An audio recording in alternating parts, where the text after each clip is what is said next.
সামাজিক যোগাযোগ মাধ্যমে ছড়িয়ে পড়েছে ভয়াবহ একটি ভিডিও, যার শিরোনামে লেখা প্রকাশ্যে যুবলীগ নেতা গুলি করার দৃশ্য। আর এই ভিডিও বাংলাদেশের বিভিন্ন সামাজিক যোগাযোগ মাধ্যম ব্যবহারকারীরাও শেয়ার করে প্রশ্ন তুলছেন দেশের আইন শৃঙ্খলা রক্ষাকারী বাহিনী নিয়ে। কিন্তু এমন ঘটনার পেছনে আসল রহস্য কি, বা আদৌ এই ভিডিও বাংলাদেশের ঘটনা কিনা সে বিষয়ে অনেকেরই বিন্দু পরিমাণ ধারণা নেই। তবে ভাইরাল ভিডিওটি নিয়ে যা বলছে ফ্যাক্ট চেক, সে বিষয়ে বিস্তারিত জানাচ্ছেন সহকর্মী ইশতিয়াক হোসেন।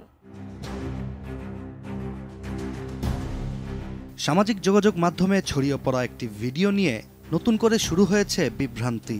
ভিডিওতে দেখা যায় এক যুবককে লক্ষ্য করে গুলি চালানো হচ্ছে এবং ঠিক সেই মুহূর্তেই এক সাহসী নারী লাঠি হাতে এসে হামলাকারীদের প্রতিহত করছেন।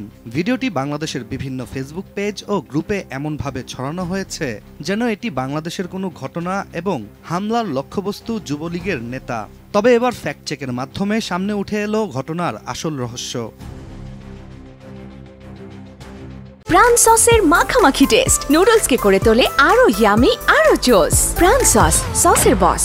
বাংলাদেশের সামাজিক যোগাযোগ মাধ্যমে বাংলাদেশ নামে একটি অ্যাকাউন্ট থেকে ভাইরাল ভিডিওটি পোস্ট করা হয়। এই ভিডিওটি এখন পর্যন্ত 13 লাখের বেশি বার দেখা হয়েছে। এছাড়া এই একই ভিডিও আরও বিভিন্ন পেজ ও ব্যক্তিগত অ্যাকাউন্ট থেকেও ছড়ানো হয় বাংলাদেশের ঘটনা বলে। ভিডিওর একাধিক সংস্করণে দাবি করা হয়েছে, যুবলীগের এক কর্মীকে সন্ত্রাসীরা গুলি চালালে এক সাহসী নারী তাদের লাঠি দিয়ে ধাওয়া করেন। ভিডিওতে থাকা নারীকে উদ্দেশ্য করে আরও বলা হয়, গোপালগঞ্জের এই নারী 10 জন পুরুষের সমান শক্তিশালী। কিন্তু অবাক করার বিষয়টি হচ্ছে, এমন ঘটনার ফ্যাক্ট চেক করতে গিয়ে দেখা যায় ভিডিওটি আসলে প্রতিবেশী দেশ ভারতের, যা ঘটেছিল 2023 সালে। একাধিক ফ্যাক্ট চেকে উঠে এসেছে ভাইরাল ভিডিওটি ভারতীয় সংবাদ মাধ্যম ইটিভি ভারতের একটি প্রতিবেদনে দেয়া চিত্রের সাথে হুবহু মিলে যায়। ইটিভি ভারতের ওই প্রতিবেদন থেকে জানা যায় 2023 সালের 27 নভেম্বর ভারতের হরিয়ানা রাজ্যের ভিওয়ানি শহরের ডাবুর কলোনিতে এই হামলার ঘটনা ঘটে। হামলার শিকার ব্যক্তি বাড়ির সামনে দাঁড়িয়ে থাকলে তাকে লক্ষ্য করে 4 হামলাকারীর মধ্যে 2 জন গুলি চালায়, আর তখনই এক নারী ঝাড়ু হাতে এসে বন্দুকধারীদের দিকে তেড়ে যান। আর এই ঘটনা ও নারীর এমন সাহসিকতা নিয়ে ভারতে তখন বেশ আলোড়নও সৃষ্টি হয়েছিল।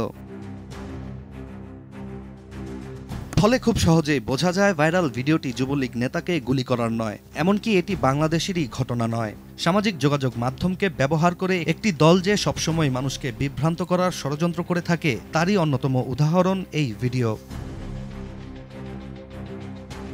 আর ভারতের এক সাহসী নারীর বাস্তব প্রতিরোধের ঘটনা ভুলভাবে বাংলাদেশি রাজনৈতিক প্রেক্ষাপটে ব্যবহার করে একটি ভুয়া বিবরণ ছড়ানো হয়েছে। তাই বিশেষজ্ঞদের পরামর্শ, এমন সংবেদনশীল ভিডিও শেয়ার করার আগে তার সত্যতা যাচাই করা উচিত, যাতে জনমনে বিভ্রান্তি ছড়িয়ে না পড়ে।